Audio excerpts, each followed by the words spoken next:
Salve, salve pessoal, boa noite.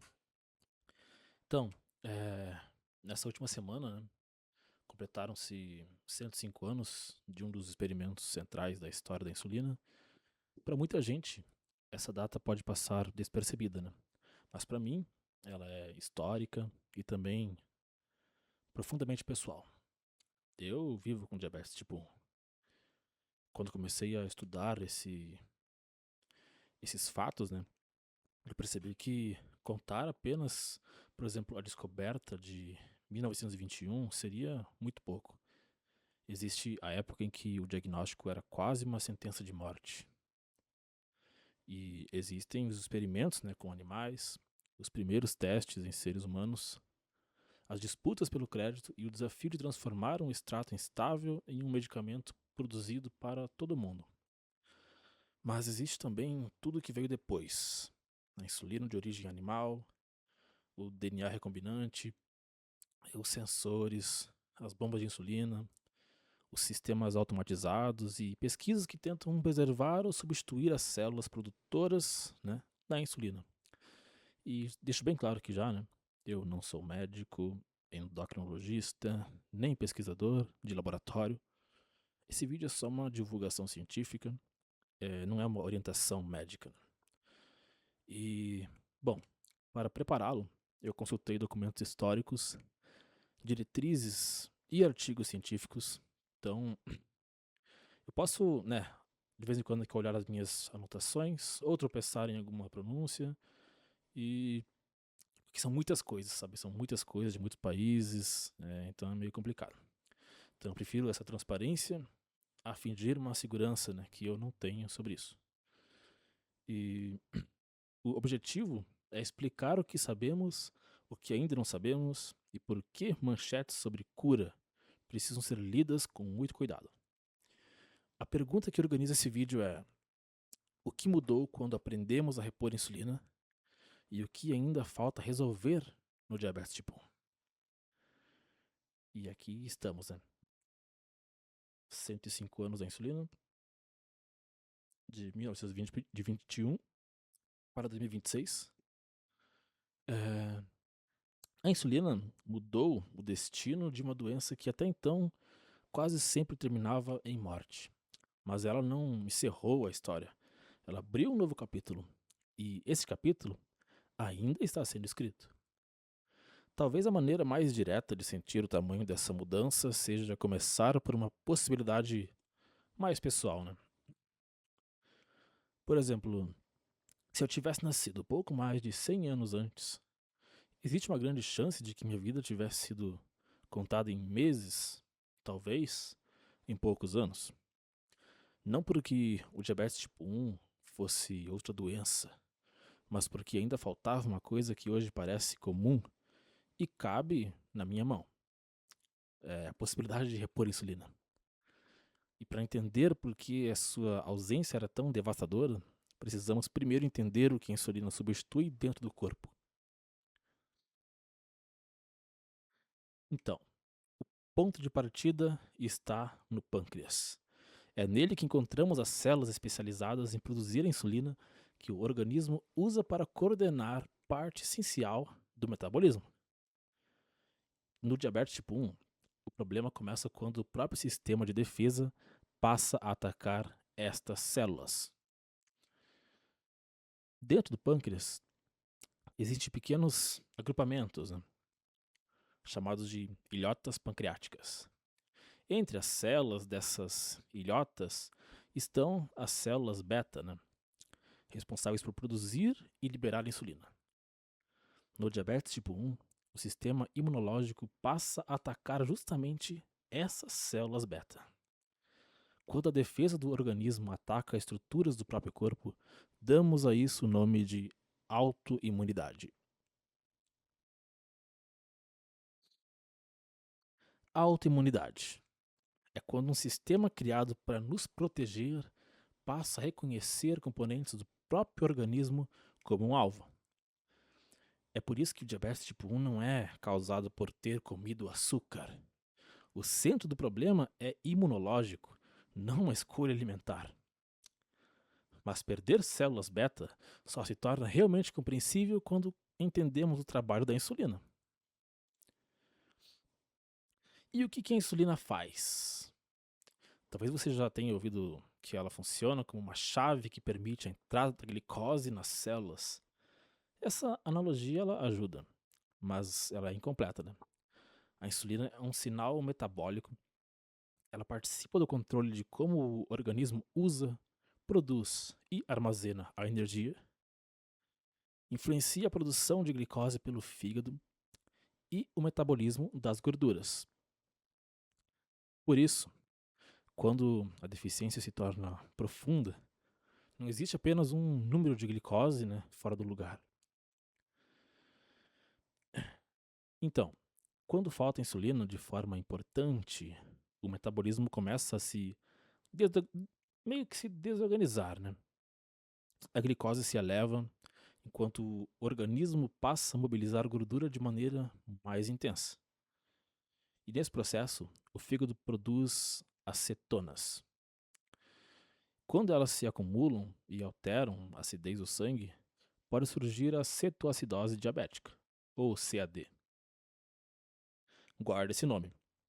Mais adiante, ele deixa de ser apenas um conceito e passa a fazer parte da história do primeiro paciente. Agora, retira a possibilidade de repor insulina. Antes da década de 1920, uma das poucas maneiras de prolongar a sobrevivência era restringir a alimentação de forma extrema. As chamadas dietas de fome podiam ganhar algum tempo, mas causavam desnutrição severa e não resolviam a doença, né? A medicina conseguia retardar o desfecho, mas ainda não conseguia substituir a substância que lhe faltava, né? Então, a descoberta, ela também não começou em Toronto. Décadas de pesquisa prepararam esse caminho. Langerhans, ele escreveu as ilhotas. Minkowski e von Mering, eles ligaram o pâncreas ao diabetes. Zuser, Scott, Kleiner e Paulesco, eles obtiveram sinais importantes com extratos pancreáticos. O que ainda faltava era uma preparação suficientemente confiável, pura e utilizável em seres humanos. É nesse ponto que chegamos à Universidade de Toronto em 1921. Frederick Banting, ele levou uma ideia ao fisiologista J.J.R. MacLeod e MacLeod ele ofereceu o laboratório, os equipamentos, os animais experimentais e o Charles Best ele passou a trabalhar diretamente com Banting. A hipótese era engenhosa, tentar preservar a secreção interna do pâncreas enquanto a parte ligada às enzimas digestivas se atrofiava. E como acontece muitas vezes na ciência, a hipótese seria produtiva e parcialmente errada. Transformar essa ideia em evidência exigiu experimentação animal, que eu confesso que é a parte mais desconfortável até dessa história, talvez. Os experimentos foram realizados principalmente com cães. As cirurgias, né, eram extensas, as condições da época, né, estavam muito distantes dos padrões atuais e muitos animais morreram durante esse processo todo, né? E esse custo faz parte da descoberta. Ele deve ser reconhecido com honestidade, né, sem apagar esse sofrimento e sem transformá-lo em um espetáculo. E foi nesse ambiente difícil, imperfeito, que surgiu o resultado de 30 de julho de 1921.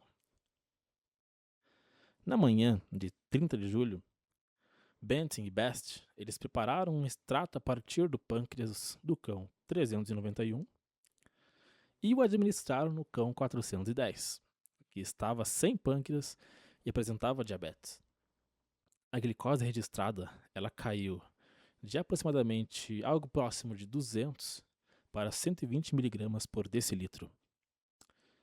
É o tipo de resultado que convida uma manchete, concorda? Mas uma queda numérica isolada ainda não era um tratamento. O próprio contexto exigia uma cautela. O animal já estava gravemente doente, os métodos de medição eles eram limitados. Outros testes daquele período foram inconclusivos e o cão morreu no dia seguinte. Depois, extratos de pâncreas frescos também produziram, esse efeito. Isso mostrou que bloquear os ductos não era indispensável como Bent imaginava. A evidência ela avançava enquanto a explicação inicial precisava ser, de certa forma, corrigida. Mas reduzir glicose em um cão ainda não significava salvar uma pessoa. Em janeiro de 1922, existe finalmente uma pessoa do outro lado. Leonard Thompson. Tinha 14 anos, estava extremamente debilitado e apresentava cetoacidose. Aquela palavra que pedi para guardar, lembra? A pergunta agora era humana. Aquela preparação, ela era boa bastante para entrar no corpo de um paciente? Em 11 de janeiro, Leonard recebeu uma preparação feita por Benton e Best. Houve algum efeito, mas ele foi limitado. As cetonas persistiram. Ocorreu uma reação no local, da aplicação, associada às impurezas e à preparação, porque ainda não era um medicamento adequado, para isso. E é aqui que James Collip, bioquímico da equipe, se torna decisivo. Ele trabalha para purificar essa mistura. E em 23 de janeiro, Leonard recebeu a preparação purificada por Collip. A glicose registrada ela caiu de aproximadamente 520 para 120 miligramas por decilitro. As cetonas desapareceram e a resposta clínica foi muito mais convincente. Agora já não existia apenas um sinal experimental. Existia uma resposta humana que mudava o significado de tudo que veio antes. Por isso não existe uma única data mágica, nem um único herói. 30 de julho foi um sinal experimental. 11 de janeiro foi o primeiro teste humano, ainda limitado. 23 de janeiro trouxe uma resposta clínica muito mais forte. Benton, Best, MacLeod e Collip participaram de etapas diferentes. Em 1923, o Nobel foi concedido formalmente a Benton e MacLeod. E Benton ele compartilhou sua parte financeira com Best e MacLeod com Collip. E aí tem uma coisa importante sobre isso. Reconhecer uma descoberta ainda não colocava um medicamento confiável nas mãos de todo mundo. O desafio seguinte era a escala. Descobrir, purificar, padronizar e produzir são problemas diferentes. Durante décadas, a fabricação ela dependeu principalmente de pâncreas de porcos e bois. Essa insulina ela salvou milhões de vidas, claro, mas o mundo precisava de uma forma mais previsível e escalável de produzir a proteína. A biotecnologia ela mudaria não apenas a quantidade, mas a própria origem da insulina. E em 1982, o Humulin foi aprovado nos Estados Unidos. A tecnologia de DNA recombinante permitiu programar organismos para produzir insulina humana biosintética. A produção passou a reduzir sua dependência exclusiva de tecido animal e entrou definitivamente na era da biotecnologia. E é esse percurso que faz a história chegar literalmente à minha mão, E praticamente né? Se for avaliar, nossa, mais de um século de ciência já, praticamente. E aí temos uma questão aqui, né? Então é isso. Tá resolvido? Não está resolvido, né? A insulina, ela salvou vidas, mas não eliminou o diabetes tipo 1. Repor o hormônio externamente é diferente de reconstruir um pâncreas saudável, que responde continuamente ao que acontece no organismo.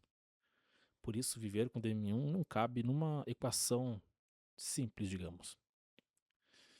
Não funciona, por exemplo, como comi X, apliquei Y e então o resultado sempre será Z. Não.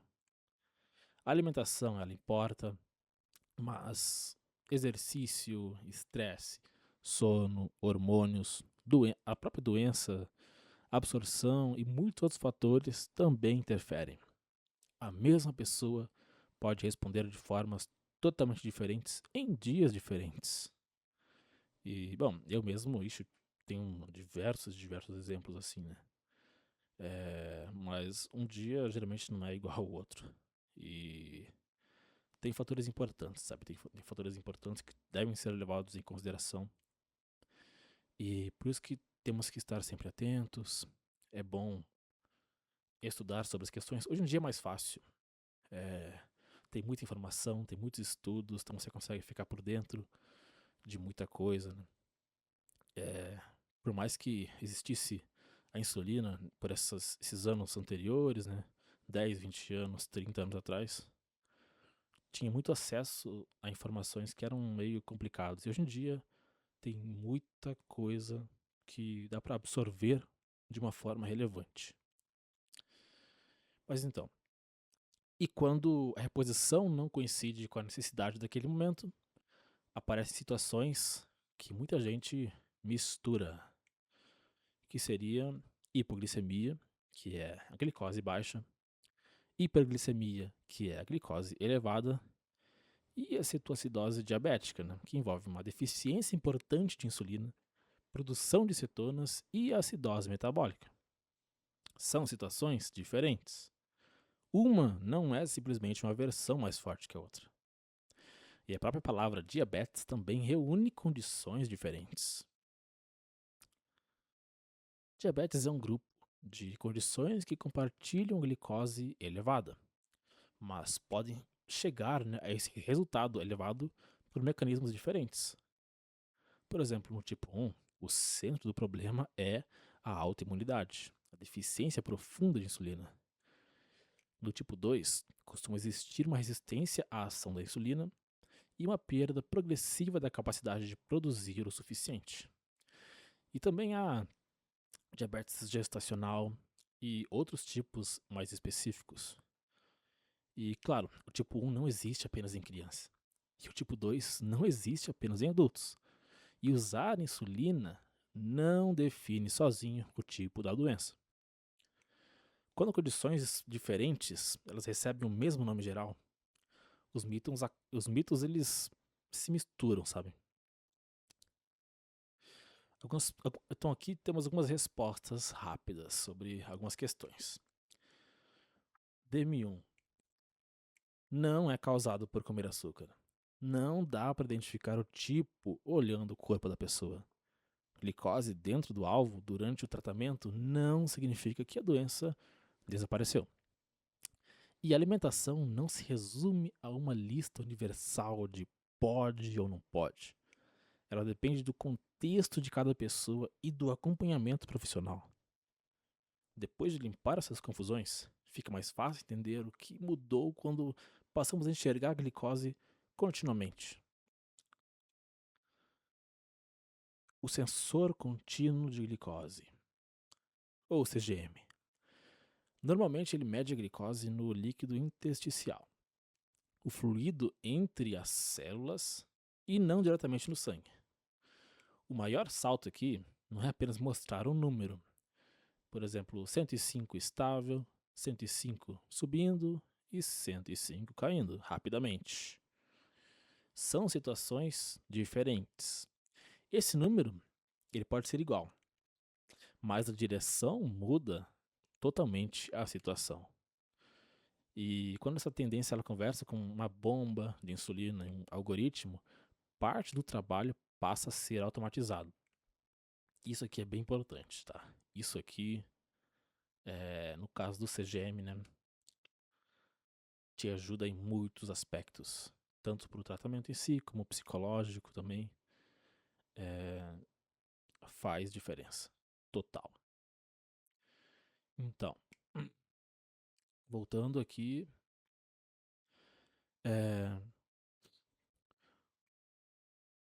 os sistemas AID, que é uma sigla em inglês, né, para administração automatizada de insulina, conectam o sensor, o algoritmo e a bomba. Eles conseguem ajustar automaticamente parte dessa administração da insulina. É um avanço muito grande. Mas, voltando, né? Automatizado não significa autônomo. Ainda existem configurações, né? Um acompanhamento e a participação direta de quem o está usando. E mesmo quando a tecnologia ela funciona muito bem, existe uma parte da doença que não aparece definitivamente em nenhum gráfico, né? E aqui está. Essa parte do diabetes que nenhum sensor mede. O espaço que ele ocupa na cabeça. Diabetes Distress é o nome dado à carga emocional e cognitiva ligada ao manejo contínuo, né, alertas direto, decisões que você tem que tomar durante o dia, à noite, sonos interrompidos e a sensação de que a doença nunca sai completamente da cena. Não é um sinônimo automático de depressão. É um conceito específico para o peso de conviver e tomar decisões definitivamente o tempo todo. E esse limite mostra porque melhorar a reposição ainda não é o mesmo que resolver essa doença. Depois de mais de um século aprendendo a repor insulina, dois problemas continuam no centro. O sistema imunológico atacou as células beta e grande parte da capacidade de produzir insulina foi perdida. Por isso, a pesquisa tenta proteger o que resta, substituir células perdidas, evitar uma rejeição ou tornar a própria insulina mais responsiva à glicose. E antes de entrar nos estudos, né, a gente precisa separar os níveis de evidência aqui. Uma terapia aprovada para uso clínico não está na mesma etapa que um ensaio humano inicial. Um resultado em uma única pessoa não permite a mesma conclusão que um estudo maior. E um trabalho pré-clínico, feito em laboratório ou animais, ainda não é uma terapia humana. Outro termo importante é o C-peptídeo. Quando o organismo ele produz sua própria insulina, ele também libera o C-peptídeo. Por isso ele funciona como uma espécie de recibo da produção própria de insulina. Com essa régua em mente, o primeiro caminho é tentar desacelerar a autoimunidade antes que toda a função se perca.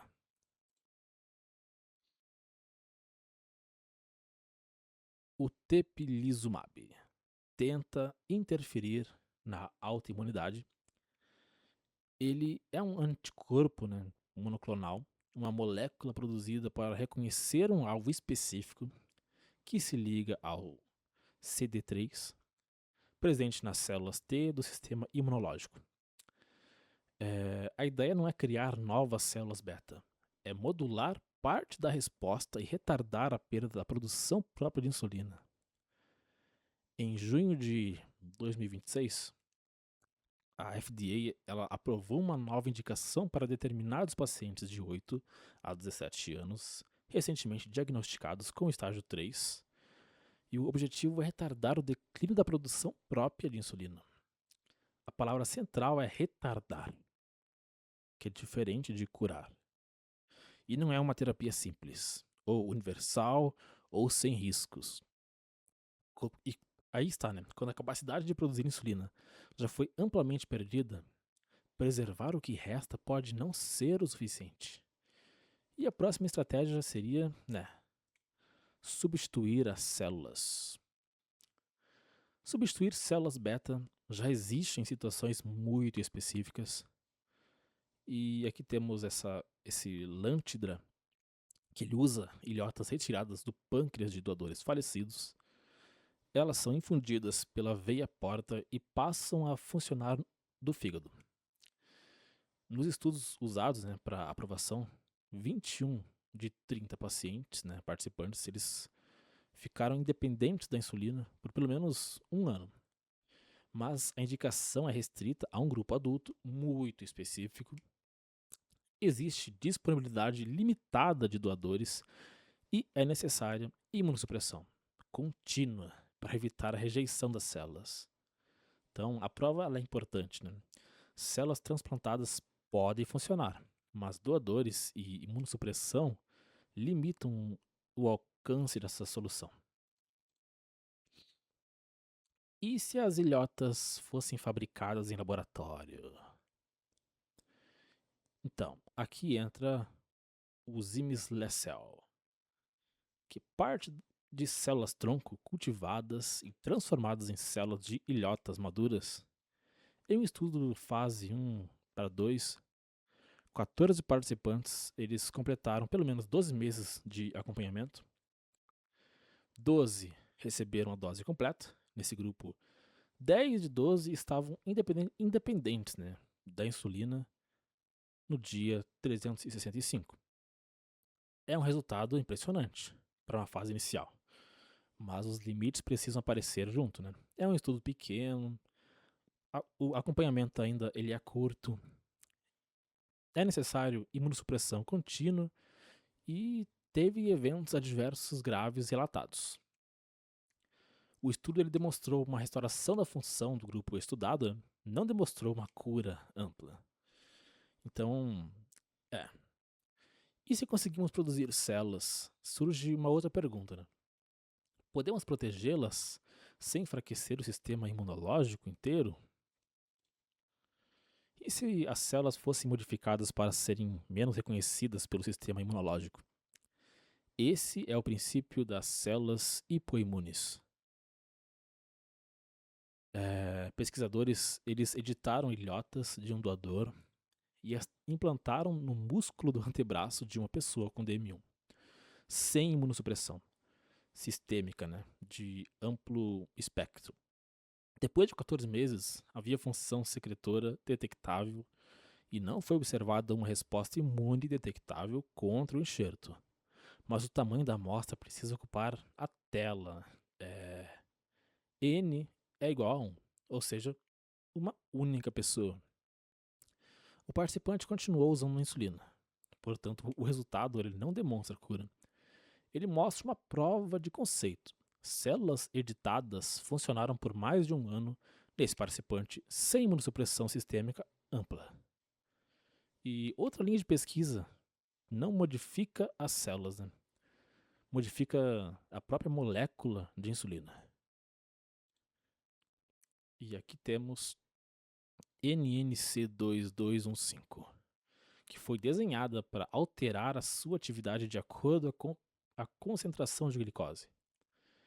Em termos simples, a molécula contém um mecanismo reversível com mais glicose, ela assume uma forma com maior atividade e quando a glicose cai, a sua atividade tende a ser atenuada. A proposta é reduzir a distância entre uma insulina aplicada externamente e uma resposta mais sensível ao ambiente metabólico.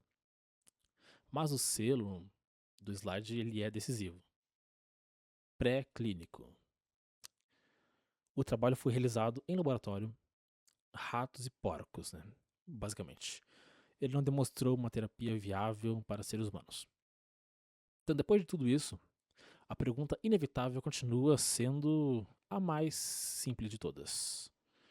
Então, existe uma cura amplamente disponível para o diabetes tipo 1 hoje? Não existe. Isso não diminui os avanços, apenas coloca cada resultado no tamanho correto da sua evidência. Antes de acreditar numa manchete, vale perguntar quantas pessoas foram testadas, por quanto tempo, foi em humanos, precisou de imunossupressão, é um tratamento aprovado ou ainda experimental? Essas perguntas não matam a esperança. Elas impedem que a esperança distorça a ciência. O que podemos fazer com honestidade é comparar as perguntas que a ciência conseguia fazer no início dessa jornada, né, dessa história, com as perguntas que consegue fazer agora. Em 1921, a pergunta era: existe alguma substância no pâncreas capaz de reduzir a glicose? Em 2026, já conseguimos perguntar se é possível preservar, produzir ou proteger as células que fabricam insulina? Se eu tivesse nascido pouco mais de 100 anos antes, talvez eu não estivesse aqui para contar essa história. Em pouco mais de um século, passamos de dietas de fome extremas, extratos incertos em animais para insulina biosintética, sensores, algoritmos, imunoterapias e células geneticamente modificadas. Isso não significa que o diabetes tipo 1 esteja resolvido. Não significa que a cura esteja logo ali. Significa que as perguntas que a ciência consegue fazer hoje são radicalmente diferentes. Eu acompanho esse futuro com uma expectativa pessoal, mas não quero transformar a expectativa em promessa, nem cada resultado experimental em uma manchete de cura. Eu quero continuar olhando com curiosidade, rigor e uma esperança responsável, porque estudos pequenos podem abrir portas enormes, mesmo quando ainda não conseguimos, né, atravessá-las. E se esse vídeo ajudou você a compreender melhor essa história, a realidade de quem vive com DM1 ou o tamanho real dessas pesquisas, então todo esse trabalho já valeu a pena. Obrigado por acompanhar até aqui. O futuro ainda não está escrito, mas hoje temos ferramentas para participar conscientemente da conversa sobre como ele pode ser construído. Então é isso, pessoal. Até a próxima descoberta. Valeu!